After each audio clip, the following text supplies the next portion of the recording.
of Jesus Christ, the author and perfecter of our faith. It's in his name that we pray. Amen.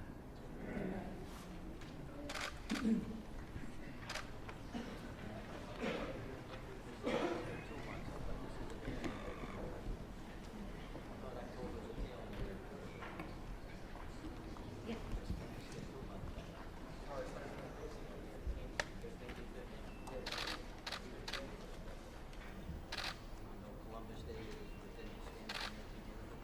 Madam Clerk, please read the call of today's special meeting.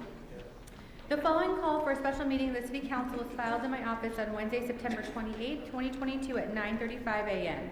Dear Ms. Valencia, I hereby call a special meeting of the City Council of the City of Chicago to be convened at 10 a.m. on Monday, October 3rd, 2022 in the City Council Chamber and City Hall for the following purposes and for no other purpose whatsoever. 1, to receive the executive budget for the year beginning January 1st, 2023 and ending December 31st, 2023 at the Mayor's budget message relating thereto. And 2, to receive and place on file a communication from the Budget Director regarding estimated levies. And 3, to consider a resolution calling for publication of the 2023 executive budget, setting the date, time, and place of the public hearing on the executive budget. Very truly yours, Lori Lightfoot, Mayor. The chair recognizes Alderman Irvin. Thank you, Madam President. I want to move to suspend the rules to allow for the sign language interpreter here to my left, or one or more of them, for our Commissioner of Mayor's Office of People with Disabilities. Hearing no objection, so ordered. Ladies and gentlemen, we will now have public comment. Mr. Clerk. The council will now begin the public comment period, which is limited to a maximum of 30 minutes. Each speaker is limited to 3 minutes. Speakers cannot yield or transfer their time to another speaker. Any written comments that have been submitted will be posted and made available for automatic review. Our first speaker today is Claiborne Wade. Good morning, Madam Mayor, members of the City Council. My name is Claiborne Wade, proud father of 4 CPS students. I work for Family Focus Lawndale as the parent liaison at Oscar DePriest Elementary School. In its first 2 years, Chicago Connected provided at-home broadband to more than 100,000 students across 60,000 households at a time when, without internet, students would have not been able to attend school. The parents that I work with at Oscar DePriest on a daily basis expressed to me that the program is a game changer. They are able to access quality internet from home, scheduling doctor's appointments, enrolling in higher education, and career searching. More money's in the pockets of working families because it's one less bill that they have to pay. Our kids are no longer doing homework or projects on their cell phones. Having quality internet gives our kids a chance to make it. The internet is their window to the world. Chicago Connected has made historic progress, but we must not stop there. I'm excited to see that the city's $28 million commitment to investing in digital equity solutions in response to community member needs that tap in community strengths. The Chicago Digital Equity Council has taken a thoughtful and international approach to hearing about folks' experience with internet, devices, and digital learning on the ground. In a few weeks, we are hosting a conversation in our community of Austin to ensure our voices are heard. City Chicago Connected demonstrated the importance of having a network of trusted community partners and equitable consumer policies. It is crucial that the city build upon the progress of Chicago Connected to ensure there is an affordable, quality broadband option for all families in the long term. And I support the city's continued and growing investment in this space. Thank you all very much. Thank you, Mr. Wade, for your comments. Our next speaker is Rebecca Lubin. Hello. My name is Becca Lubo. I live in Alderman Wagsbuck's ward. Every day on my way to work, I pass a group of tents under a bridge a block away from my apartment. And my houseless neighbors sleep there because the city has failed them. I've seen those tents in the rain and snow and on days when it's too cold for human beings to safely sleep outside. I'm here because affordable housing is necessary for survival, which makes it a human right. Houselessness is already a crisis in this city, and the problem is growing. The Economic Roundtable projects that chronic homelessness will increase by 49% over the next 4 years if we don't take action. Last year, Mayor Lightfoot and City Council passed a budget with $65 million directed to permanent supportive housing and an additional $20 million allocated for rapid rehousing using federal COVID relief funds, but that's a one-time fix. When those funds run out, this body will still need a permanent funding source to address the ongoing housing crisis. And as my neighbors prepare to spend this winter in the street, we are in a historic real estate boom. A progressive real estate transfer tax on the sale of properties worth over $1 million could raise millions for affordable housing and wraparound services like mental health care and job training to keep people housed. It's time to pass Bring Chicago Home, a community-driven, practical plan to solve the homelessness crisis. Give the people of Chicago the opportunity to vote on it. That's all we're asking. Put Bring Chicago Home on the ballot, and I know we will choose to house our neighbors by asking people fortunate and privileged enough to be selling skyscrapers to pay just a little bit more of their fair share. 65K need a place to stay. There are 65,000 people experiencing homelessness in Chicago right now. That's enough people to populate an entire ward. The 51st ward includes children and parents and elders experiencing homelessness, and the 51st ward doesn't have representation in this building. I'm here today with the Chicago Coalition for the Homeless to change that. We demand that City Council and Mayor Lightfoot meet your obligations to the people of the 51st Ward and pass Bring Chicago Home now. Thank you, Ms. Luo, for your comments. Our next speaker is Prina Trevnin. Good morning. My name is Panina Trainin, and I'm a public health professional and a social worker. I moved to Chicago 2 years ago, and I have been working in housing navigation in a primary healthcare setting. The team I work with helps individuals experiencing homelessness identify housing waitlists they are eligible for and assist them with signing up for these waitlists. We also assist individuals with connecting to services such as food access, transportation, legal services, and mental health and medical care.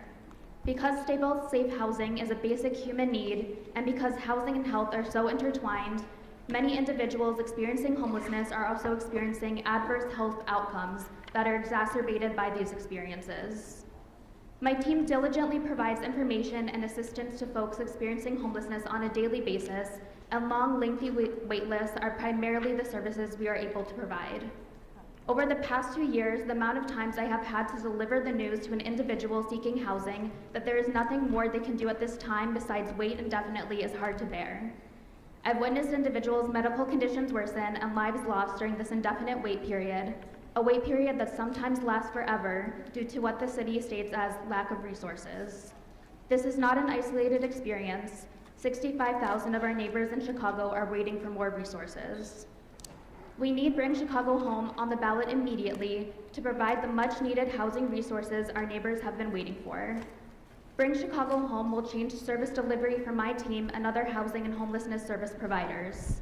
Bring Chicago Home will allow us to connect individuals to the housing resources they are diligently seeking. Bring Chicago Home will allow more people to access housing and therefore improve health. Providing this dedicated revenue stream will help make Chicago a more equitable and healthier city for all who live here. Thank you. Thank you, Ms. Trainer, for your comments.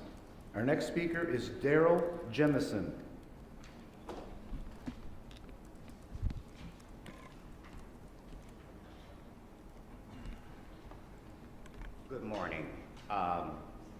I'm currently living in a shelter on the west side of Chicago.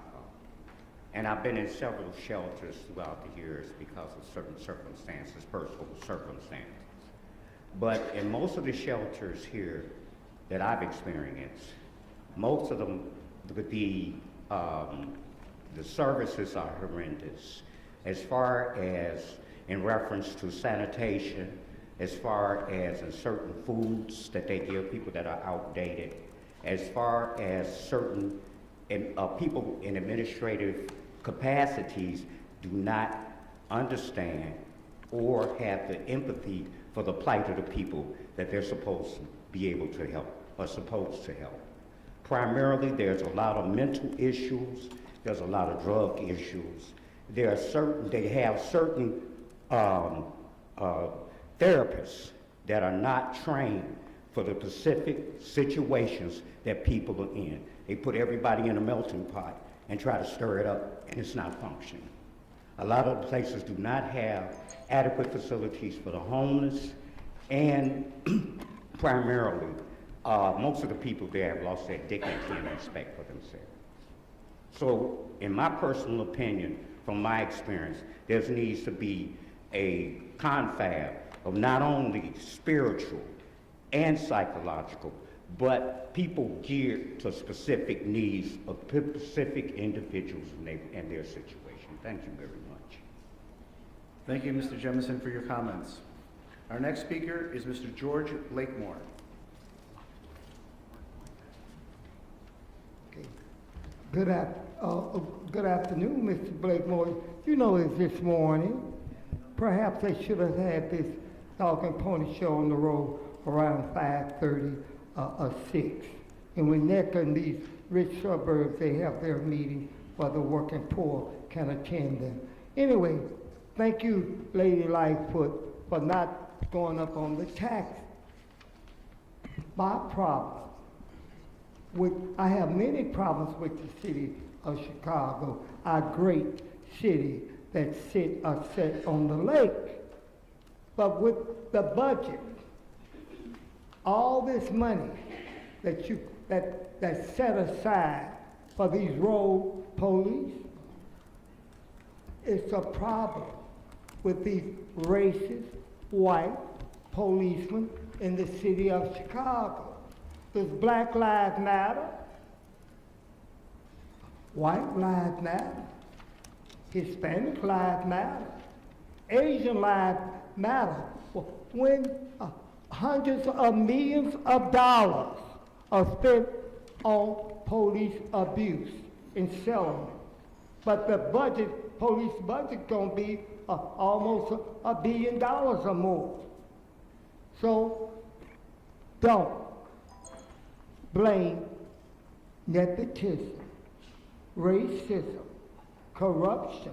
Don't bring this doo-doo that's going on in Chicago with Lady Lightfoot. It's been here under Ron Emanuel, under Richard Daley, under all of them. You two, go back to you.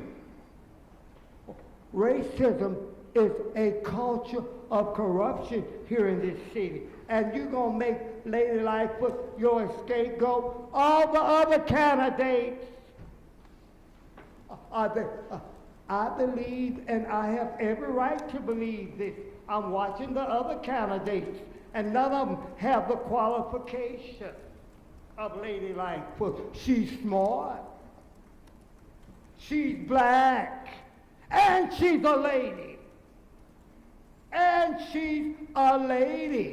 So when you get rid of her, who you gonna put in? The others, you must look. You must think analytical. You have a leader already in place to clean up this doo-doo. That's 100 years of doo-doo in the city of Chicago. She didn't bring COVID-19. She didn't bring racism, nepotism.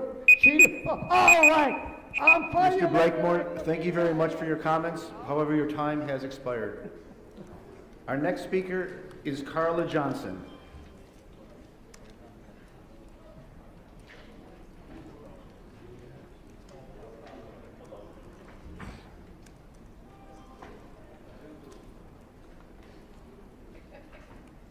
Good morning, Mayor Lightfoot. My name is Carla Johnson. This is my first time at City Council. I am a great-grandmother, and I have experienced homelessness for the last 4 years. In June, I was fortunate enough to be able to get into a senior living facility. After getting to the senior living facility, my son, my 35-year-old son, became homeless. So now my son is having to stay with me in my senior living apartment until he's able to find somewhere.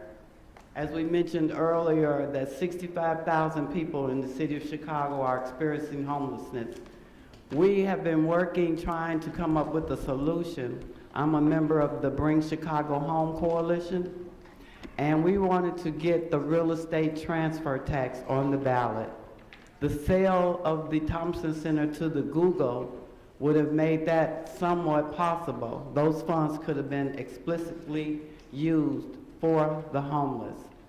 We need solutions, not Band-Aids, for the homeless problem that we have in the city of Chicago. We have a beautiful city. They're growing, they're expanding, but we do have a problem. Not only is crime a problem, but mental illness is a problem, and homelessness is our problem. We're asking the mayor if she would please consider putting that real estate transfer tax onto the ballot. Thank you. Also, if you can look at the tents that are down on the first floor, that represents that 51st ward that we're talking about, those 65,000 people that are homeless. They're in the lobby. Thank you, Mayor. Thank you, Ms. Johnson, for your comments. Our next speaker is Richard Ducantanes.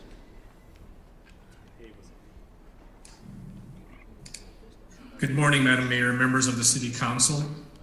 My name is Richard Ducantanes, and I am the Executive Director at Franciscan Outreach, a leading provider of homeless services here in Chicago. We operate as a system of support for individuals who are marginalized and experiencing homelessness. Through 5 service sites, we operate over 300 emergency shelter beds, primarily located in the North Lawndale, East Garfield Park, and Pilsen communities.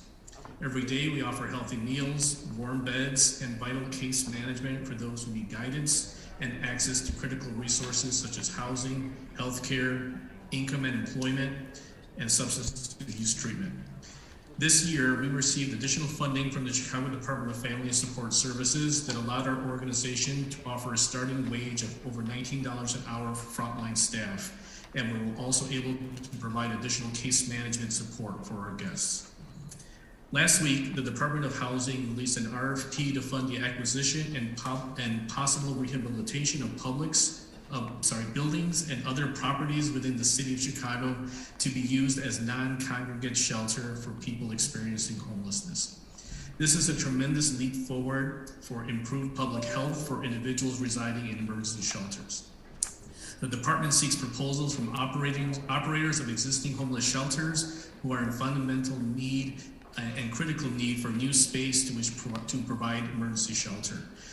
However, the Department of Housing will provide grant funding to support capital expenses only and does not solicit the funding for ongoing shelter operations. Conversion of shelters from a congregate to a non-congregate setting will require significant additional operating funds.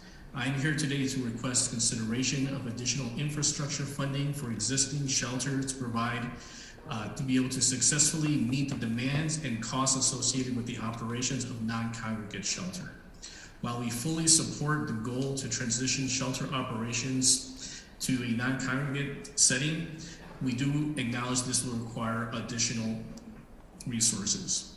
This will require the provision of private units, which have in-unit bathrooms as well as communal space. We anticipate, due to these demands, that there will be an increase in personnel as well as non-personnel related costs to operate under this environment.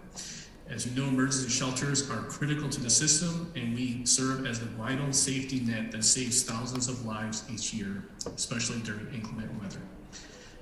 And as far as need for additional permanent housing, as already spoken to today, we do believe that the Bring Chicago Home campaign can help solve this problem. With this initiative could potentially raise $160 million each year that can be dedicated to housing our guests and our most vulnerable neighbors. Thank you so much for your time. Thank you, Mr. DeCantonis, for your comments.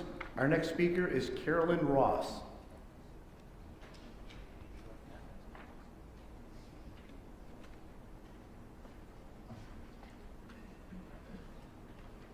Carolyn, please press *6 to unmute.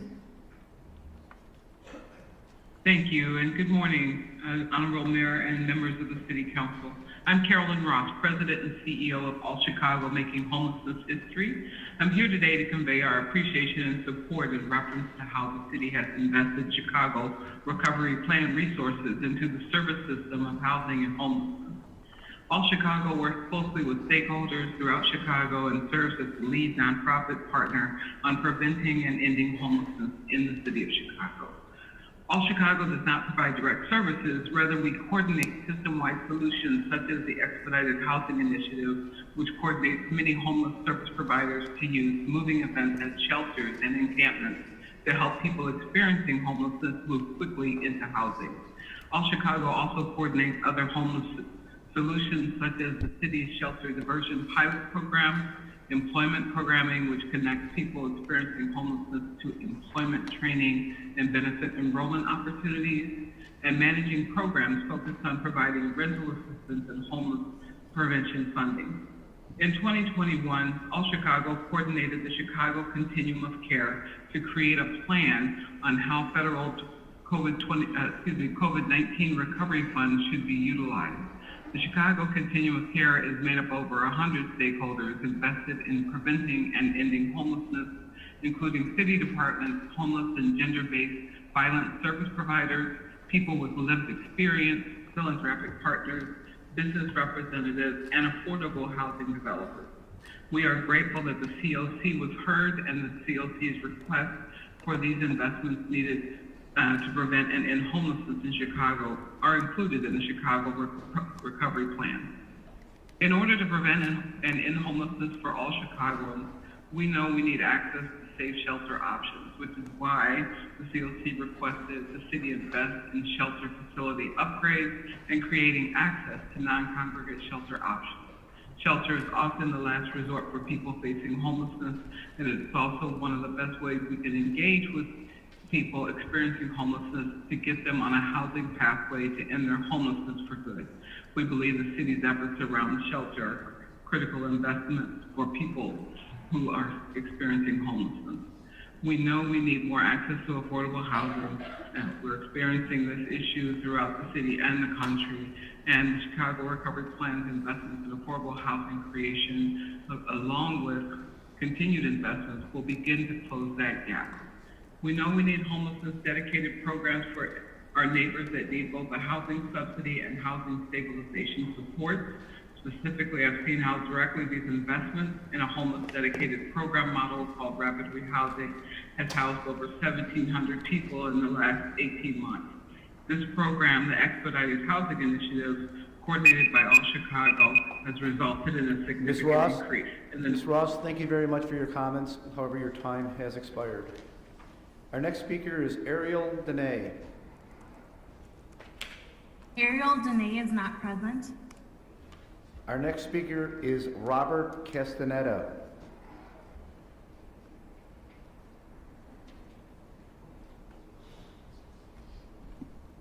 Good morning, everybody. My name is Robert Castaneda. I am the Executive Director of Beyond the Ball. Thank you for allowing me to participate in this process today. I was originally born and raised on the south side of Chicago, in the south side of Chicago, the neighborhood of South Chicago, where my father and my grandfather both worked in the steel mills before they were closed down. For the past 24 years, I lived on the west side in South Lawndale, also known as Little Village. This morning, I'm here to advocate for the funding that supports community services, especially those related to violence prevention and reduction. Today, I'm speaking to you not just as a leader of a community-based nonprofit, but as a Chicagoan. Although we are not city employees, every day thousands of Chicagoans like myself work tirelessly to make our city a better and safer place, and the dollars that fund community services are critical to our work. at Beyond the Ball, we're known globally for the work that we do in sport and play-based youth and community development. And I could say that in my last 20 years of being, I would say, overly involved in my community and in our city, I'm here to report that the investments that are being made in this work are not just having a huge impact, but the investments are being used in a more strategic way than I've ever seen them being used. So again, thank you all for your time and for your continued support. Thank you. Thank you, Mr. Castaneda, for your comments. Your Honor, there are no other speakers who have timely signed up for the public comment period. This concludes the public comment period. The council will stand in recess for 5 minutes.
sit back and watch.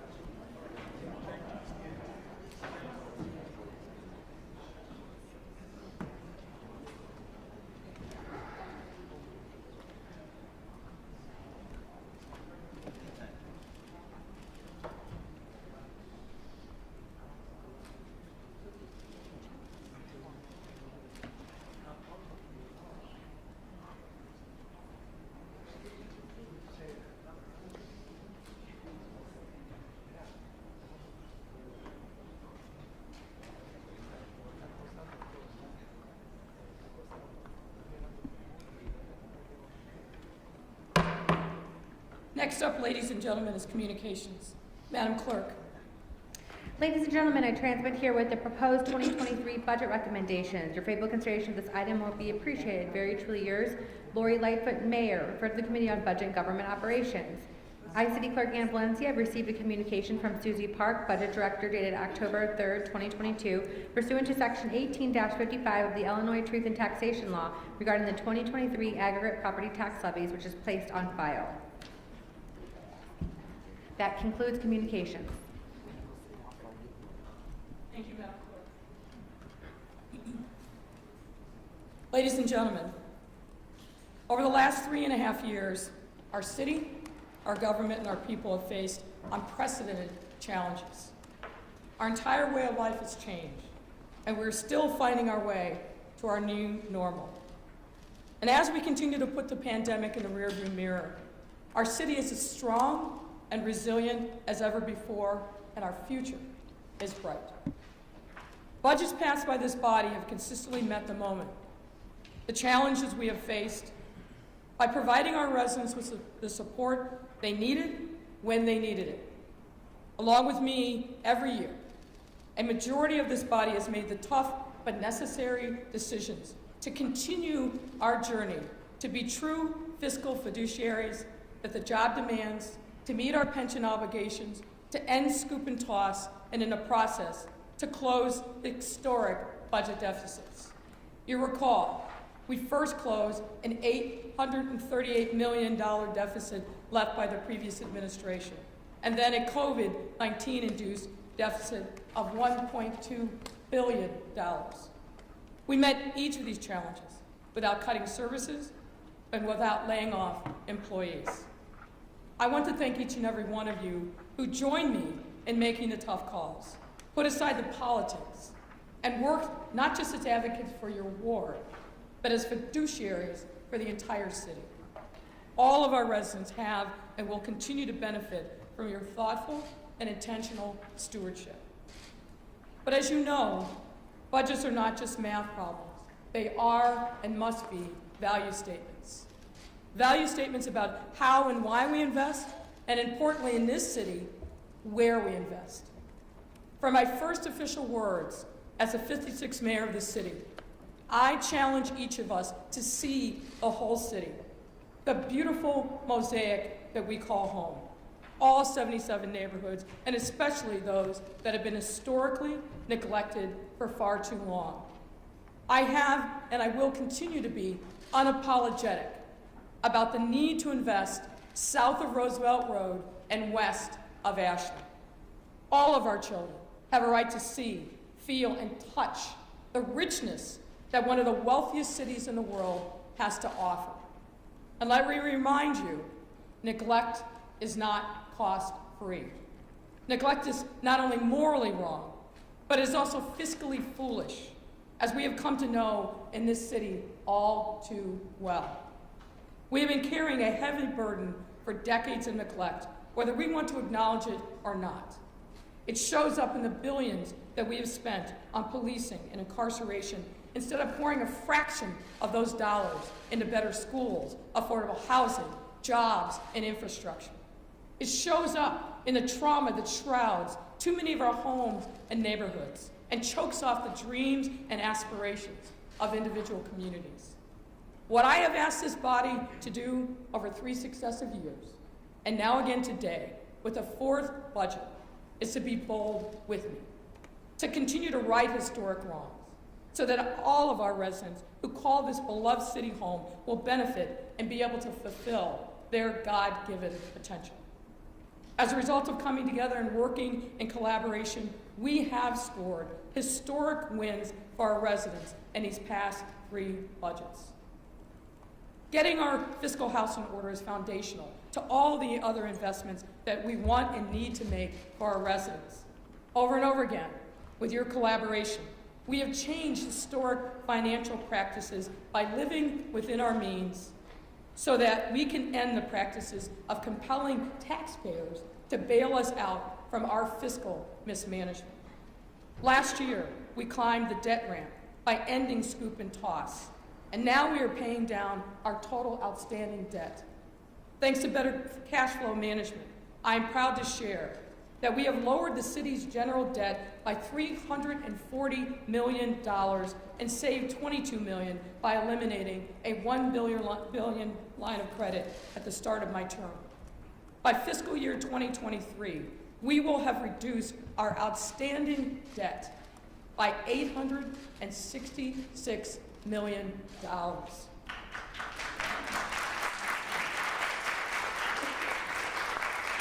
And we will be able to use those savings to continue fixing our roads, bridges, and shores through the Chicago Works capital plan, and developing a safer and more resilient communities with the Chicago Recovery Plan.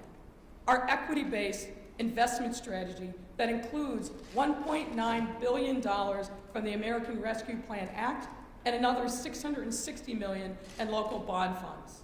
This infrastructure work benefits every resident in every neighborhood, and that, ladies and gentlemen, is a big win for our residents. Next, our pension obligations. Those obligations are real, not a nicety, but a necessity for us to meet for essential workers who kept us safe and provided city services during the pandemic and more, depending on us to keep our historic promises to them. This city is home to over 23,000 pensioners who collectively dedicated over 900,000 years of service to our city. These are daughters and sons of Chicago who worked day in and day out to protect our city and keep it running. In return for their service and sacrifice, we promised them a pension. So fulfilling our pension obligations is sacrosanct. And I am proud to say that with the 2022 budget, we were able to finally climb the $1 billion ramp to actuarial-based funding. Moreover, for the first time in our city's history, we are now paying an actuarially calculated pension contribution for all 4 of our pension funds. This means that we have started to make the minimum payment on our pension credit card and slowed the climb of our pension debt. Additionally, for the first time in 15 years, we are actually increasing the assets we have to cover our pension liability, or the pension funded ratio.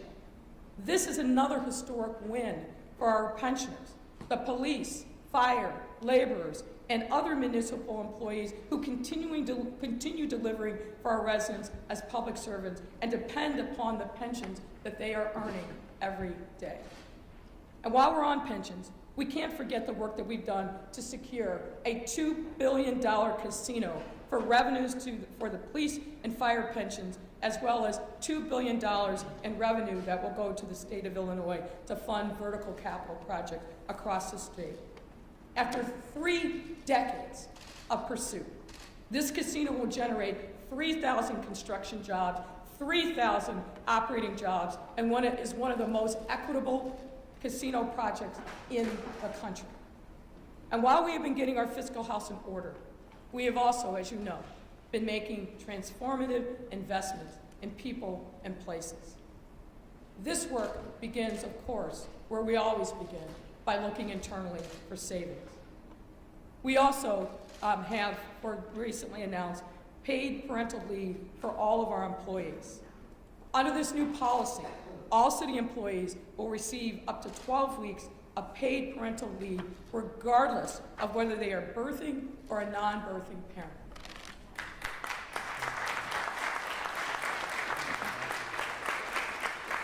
This will ensure that parents have the time to bond with their new child, heal from birth, and receive their city wages for the entirety of those 12 weeks.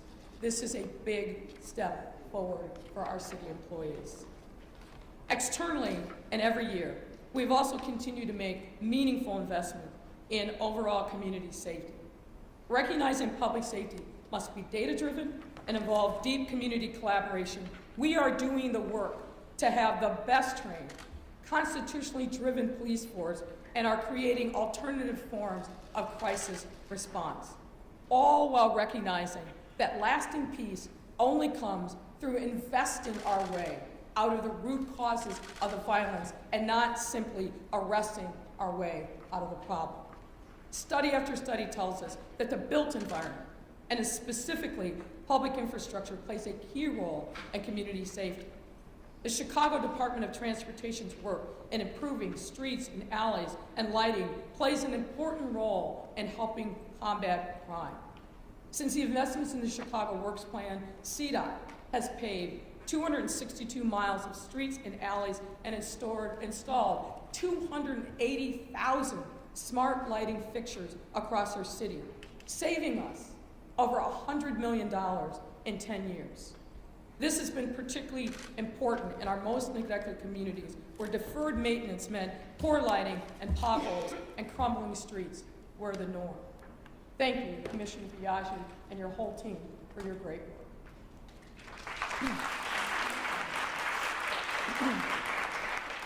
Overall, with fiscal year 22's budget alone, we have made over $400 million in investments across various initiatives to enhance community safety through supports for our police officers and the department's infrastructure, as well as officer wellness.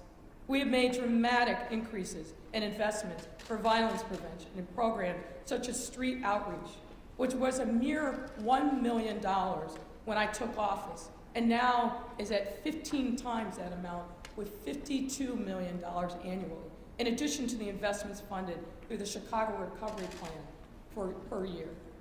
We have also invested in support for community organizations, block clubs, and addressing quality of life issues that are the magnets for crimes.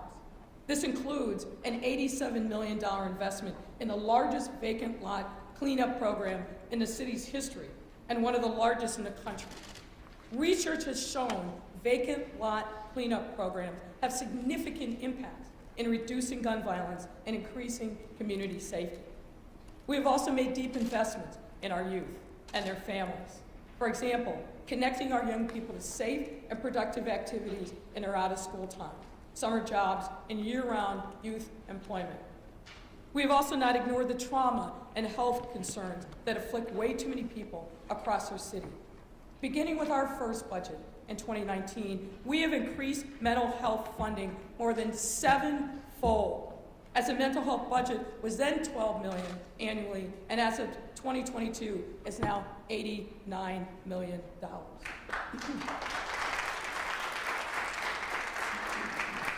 Dr. Arwitty and her team at Public Health have done a phenomenal job. And let me also say that prior to this administration, city-funded services served approximately 2,500 people a year with mental health challenges. But this year, as a result of the work and the investment of the Department of Public Health, we will serve approximately 60,000 people with free mental health services across our city. And importantly, we are now serving youth and children for the first time. We owe all the practitioners in our continuum of care a deep amount of thanks and gratitude. Through their hard work and collaboration, our goal is to expand community-based centers of care to all of our 77 neighborhoods by year's end, and we are well on our way. We also know that a critical part of violence prevention is making sure that there is access to the legitimate economy for all of our residents. Through our economic initiatives, like Invest Southwest, the Enhance and Improve Neighborhood Opportunity Fund, and the work of the Chicago Recovery Plan, we are on track to infuse our neighborhoods and small businesses and nonprofit organizations all across our city with approximately $2.3 billion of investments. These dollars are a breath of life to the recipients who hire locally, provide needed services, and are themselves vibrancy in our neighborhood. And when we talk about community violence, we must also talk about the scourge of gender-based violence. Gender-based violence is a public health crisis and is a core component of our violence reduction strategy. That's why we published the first ever strategic plan to address gender-based violence and human trafficking last year, and dedicated $35 million of this year's budget, a 300% increase since 2019, to support new and existing investments that provide assistance to survivors of gender-based violence, including emergency funds, legal assistance, mental health resources, and care coordination services. I also believe that one cannot talk about community safety without recognizing and supporting the needs of our returning citizens. Each year, thousands of individuals return to our neighborhoods, having served time at the Illinois Department of Corrections or the Cook County Jail. Our choice is clear: do nothing and hope that these individuals do not return to a life of crime, or help them. Help them truly return home by giving them a pathway to live the legitimate economy and a better life for a better future. We have chosen to invest in our returning citizens. And that's why, in addition to investing $10 million in a reentry workforce program to expand workforce training opportunities for formerly incarcerated individuals to attain employment, we have also released a roadmap for a second chance city earlier this year, which features key recommendations for actions to the city and our partners across sectors that must reduce the barriers to healthcare, housing, and economic mobility for returning residents. Also, earlier this year, I'm proud to say, we hired Willette Benford as our Director of Reentry.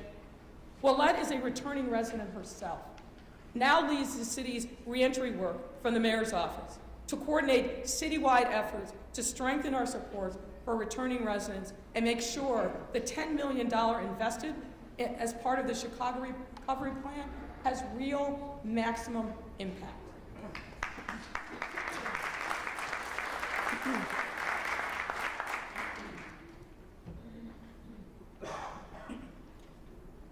We have also made consistently strong commitments to housing, affordability, and homelessness prevention. I agree with the speakers who talked earlier today. This is an issue that we continue to tackle, and we must continue to tackle head-on. Stable, affordable housing, after all, is necessary in order for residents to live in safe, healthy, and vibrant communities.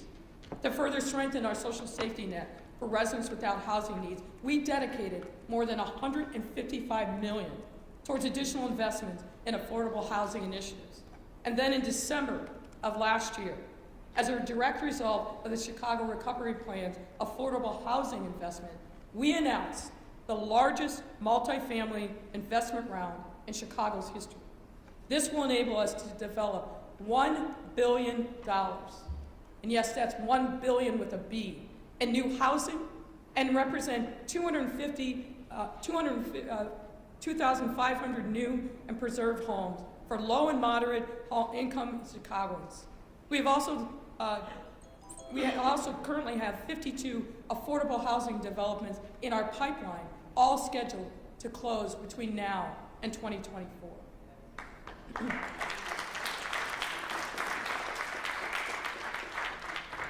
And folks, we have and we will continue to make significant strides towards addressing homelessness prevention in our city. Each year, between 15,000 and 20,000 Chicagoans access services while experiencing homelessness. COVID has not only increased the vulnerability of these individuals, but also magnified the economic stressors that put people at risk of losing their housing. That's why in the fiscal year 22 budget, we committed over $200 million to expand services and housing opportunities for individuals experiencing homelessness and housing instability. We also know that there are a number of circumstances that lead to someone being homeless. So we're continuing to make investments across the continuum of prevention and response support, including shelter services, shelter infrastructure, outreach, prevention, rapid rehousing, wraparound services, and permanent supportive housing. Folks, the investments that we've made in affordable housing and in homelessness prevention, coupled with our targeted financial assistance program, are necessary steps toward ending the generational poverty that too many of our families struggle through. When these families have the tools that they need to thrive, our entire city thrives. We've also stepped up meaningfully our role to create a more sustainable planet through investments in our environment, including ensuring that our city and our communities can withstand the threat of climate change. So far, we have invested $188 million in this mission.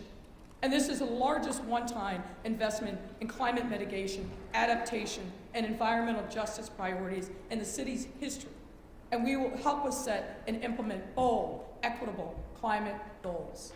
We are making investments in shoring up our lakefront from north to south against threats posed by rising lake levels. And we are making progress on our goal to plant 75,000 new trees to enhance our urban tree canopy. This is the largest tree planting initiative in the city's history. And the biggest news recently is that back in August, I was proud to announce that the city signed an agreement with retail electricity supplier Constellation in collaboration with Swift Energy to purchase 70% of our renewable energy for all city facilities and operations by 2025.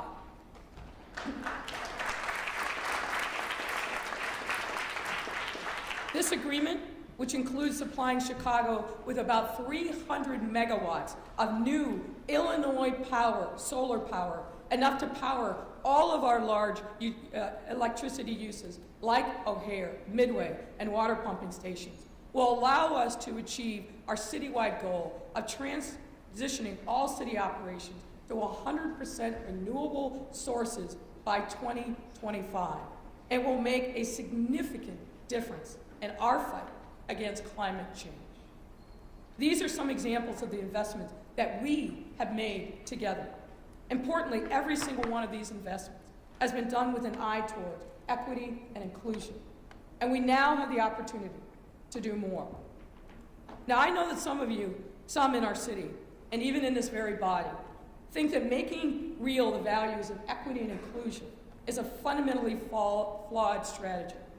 And to paraphrase one such skeptic, in his view, we do a disservice to the people who generate the revenues when we take from them and invest in neighborhoods who have been starving for resources for decades. Of course, that worldview ignores the reality that in every neighborhood in our city, there are hard-working people who contribute to our bottom line to the best of their abilities and are equally deserving of feeling the touch of city services that they help fund and living in a safe, walkable, and vibrant community. Luckily, a majority of you in this body have consistently rejected the view of the skeptics. And with this budget I propose today, I'm calling upon you one more time to stay the course, because the work that we have begun has been truly impactful. But folks, the work is not done, and we are just getting started. At no time over these 3+ years have we shied away from making tough choices, nor have we shirked our duty to be prudent fiscal stewards. Because of that dedication, our anticipated 2023 budget gap is the lowest in recent memory at $128 million. You will see when you dig into the proposed fiscal year 23 budget, to close this historically low gap, we again looked internally first to find solutions. And we have also applied the first $40 million we have received from the historic casino deal, and all of those dollars are going to reducing our public safety pension obligation. I'm also happy to report that our 2022 revenues are coming in at $260 million better than projected.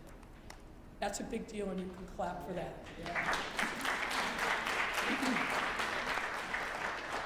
Why is that so? What we have seen is that our city is coming back to life.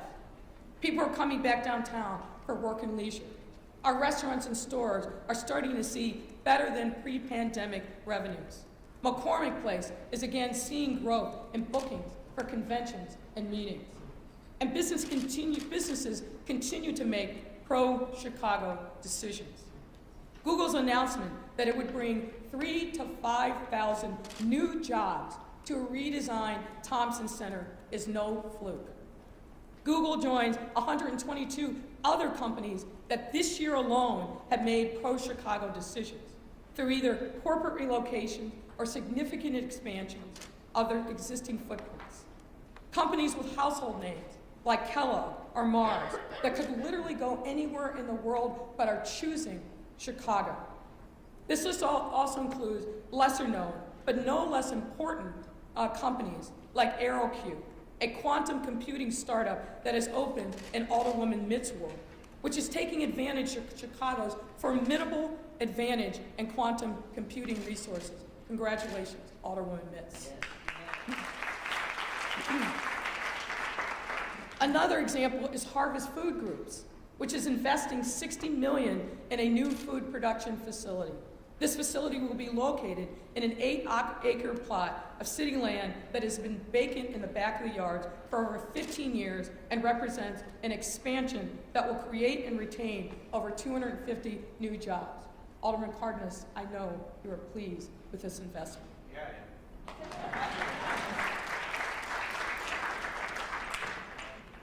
All of these economic data points have translated into an incredible rebound for our economy, which then translates into markedly improving city revenues. Again, that is good news for our taxpayers. These improved revenues have helped us close the gap for FY 2023. And ladies and gentlemen, as a result, in this budget, we recommend foregoing the Consumer Price Index increase for 1 year because we are able to meet our pension obligations through these increased revenues. Now, I must sound, you can clap for that all right. I must, however, sound a cautionary note. As we have repeatedly emphasized, our pension obligations are real and continue to grow in the out years. We absolutely cannot return to the practices of the past where officials made the politically expedient but fiscally disastrous decisions to forego telling our taxpayers the truth about the work that it takes to meet our ongoing pension obligations, which sometimes must include modest property tax increases. Those days must permanently remain in the past. So yes, we have closed our gap and begun to pay the minimum payment on the city's pension credit card. But that doesn't mean we can run it up again. We will and we must continue to save for our future, as well as be good fiscal stewards of precious taxpayer dollars. Now, as you will see, this proposed fiscal year 2020 budget reflects our continued fulfillment of the historic investments we began in fiscal year 2022. We have moved faster than the city is used to in order to get the first 3 years of extraordinary funding out the door. But as you know, the work continues. As you evaluate this proposed budget, you will see that we continue our commitments made in last year's historic and progressive budget. For example, we must continue making progress on combating generational poverty. A key driver of the violence we're seeing in communities is simply poverty, which encompasses the next set of investments that I want to touch on. Poverty is a huge, heavy burden that prevents far too many of our residents from living and leading fulfilled and healthy lives. And many of the residents who are burdened by poverty are Black and brown and live in communities on the south and west side, communities that have faced historic disinvestment for decades upon decades. Ensuring these residents have what they need to not just survive, but thrive will create a ripple effect that not only improves their lives and access to opportunity, but transforms the communities they call home, your communities, and inures to the benefit of our entire city, as they'll be able to contribute back to their local economy. For these reasons, as you know, we develop a number of initiatives dedicated to putting more money in the pockets of residents who are struggling. And one of these initiatives is the Chicago Resilient Communities Pilot, which works to directly reduce poverty by putting cash into the hands of the people who need it most.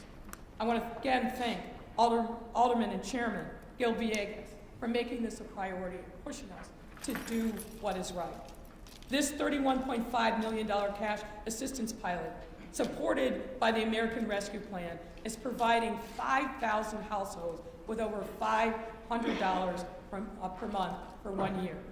It is also one of the largest monthly cash assistance pilot in the country by household served. And what we are doing with this pilot is to make sure that the people who are participating are in a better financial footing at the end of the pilot than they were when they began, by providing them with substantive wraparound services and supports. It is also part of a larger $71 million investment we're making in targeted financial legal assistance for underserved communities. The Chicago Resilient Communities pilot has given residents some necessary breathing room and relief from the impacts of the pandemic. Let's shift now to new investments. And while each of the aforementioned investments represent important steps forward in our work to uplift communities and revitalize our economy, we know that there is more that we can do. In the long-term prosperity of our residents, it depends upon us being bold and continuing to make investments. That's why, in this budget, we have proposed a number of additional investments. First, we propose making $242 million to begin a new pension fund policy of prepaying future pension obligations. While we have made significant progress in our pension contributions, we are essentially making the minimum monthly payment on our pension credit card. We need to begin paying down that pension credit card so that we can stop paying compounded interest. Also, this pension advance will prevent pension funds, as they do now, from having to sell assets every month to meet their pension obligations. That makes no sense, particularly given what's happening in this very difficult market. The new funding will save the city $2 billion over time and reduce future pension contributions, as well as approximately $30 million in preserved assets based upon current market performance. This makes sense, and I urge you to support this part of the budget. We also propose over $100 million for additional public safety investments, which includes $36 million to fund our consent decree obligations, as well as replacement of the aging police vehicle fleet, new technologies for police officers and the department, and the replacement of CPD helicopters. We are also allocating additional resources to continue the civilianization of administrative functions within CPD so that more sworn officers are devoted to taking guns off the street and taking on the gang violence that has plagued our communities. We don't need police officers sitting behind desks. We need to keep supporting the dedicated CPD recruiting team that is seeing consistent success in the toughest national climate to recruit new police officers. And we owe the superintendent a debt of thanks for the work that he and his team are doing. Thank you, Superintendent.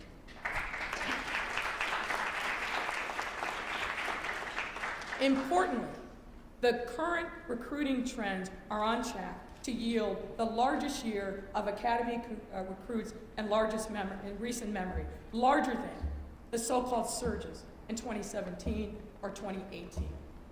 Next is $10.2 million to modernize and create efficiencies within city government to ensure effective and efficient delivery of city services and programs. This budget will work towards improving the city's antiquated IT capabilities, as well as hiring and procurement functions for all of our city departments. Those of you who have experienced the deficits in our ability to provide efficient services should be cheering our efforts to finally upgrade and modernize our internal systems and processes. We will also be leveraging $3 million in CRP funding to launch a first-of-its-kind tiny homes project in the city of Chicago. We know that in addition to the other great work and over $155 million of additional investments that we are making in affordable housing, from traditional affordable housing investments, equitable transit-oriented developments, and more, we must push ourselves to be creative. Tiny homes are an interesting innovation that we must embrace as a city. Next, the 2023 budget includes over $200 million in investments for homelessness prevention, which will fund increased shelter capacity and rapid rehousing. In addition to homelessness prevention services, we are also asking this body to commit an additional $3 million to strengthen our reproductive health care supports. This builds on our initial emergency $500,000 investment earlier this year. Ladies and gentlemen, given the Supreme Court's decision, which struck down nationwide access to reproductive health care services, Chicago stands as a safe haven for those seeking reproductive care all across our country. And our status as a safe haven requires resources. This $3 million investment is a result of consultation with reproductive health care providers across the city and increased needs that they are facing on a daily basis. To further mitigate climate change and address the city's most harmful environmental challenges, this 2023 budget will create a mayor's office for climate and environmental equity.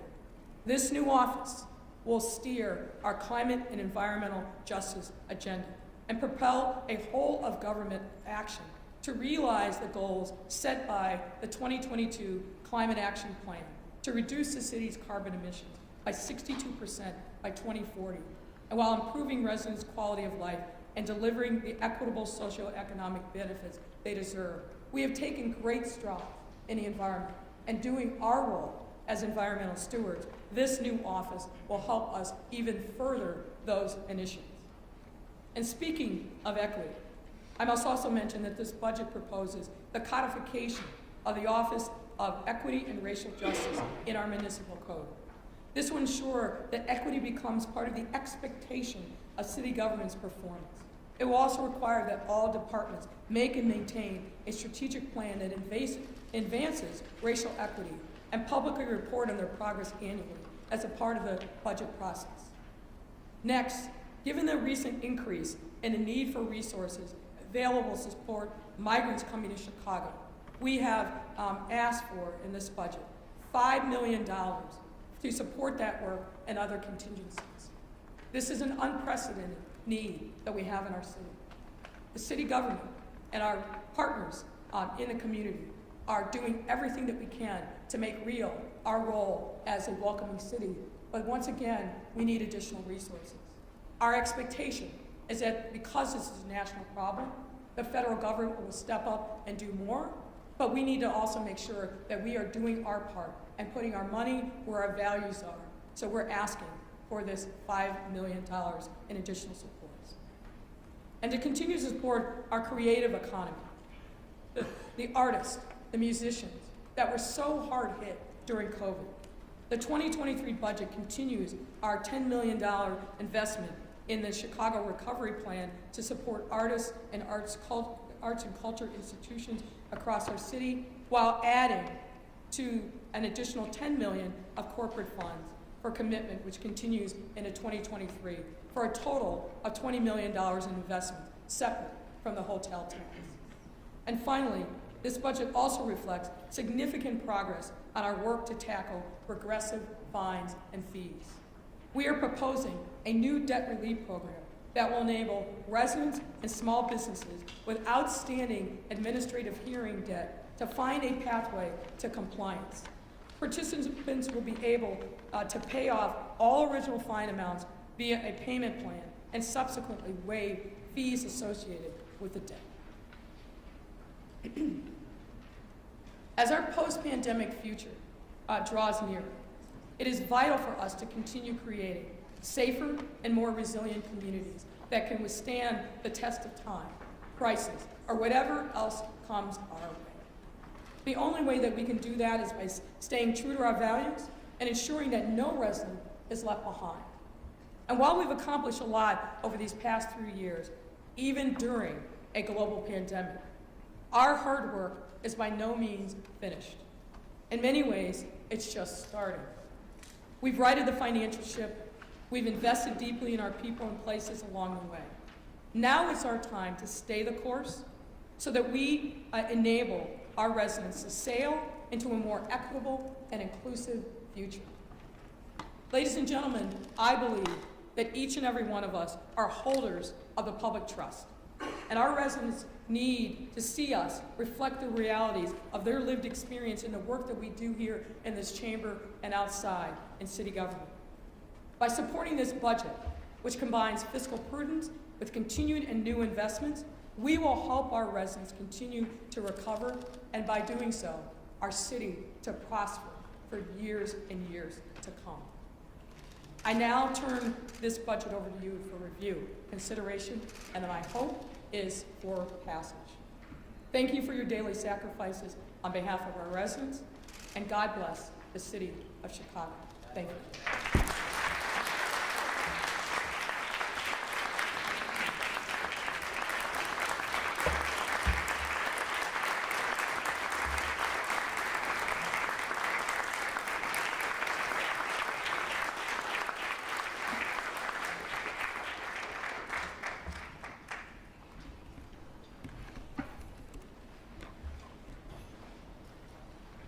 Ladies and gentlemen, we have the pleasure of being present with our great treasurer of the city of Chicago, Melissa Conyers-Irvin. Thank you, Madam Treasurer, for joining us today.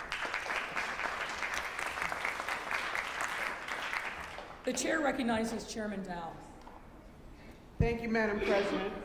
As referenced in the call for this special meeting, I have provided the clerk with a proposed resolution providing for publication and setting the date and time of a necessary hearing on the budget, and I ask that that resolution now be read. Madam Clerk, please read the resolution. Whereas Mayor Lori Lightfoot on October 3rd, 2022 submitted to the City Council the executive budget of the City of Chicago for the fiscal year beginning January 1st, 2023, ending December 31st, 2023.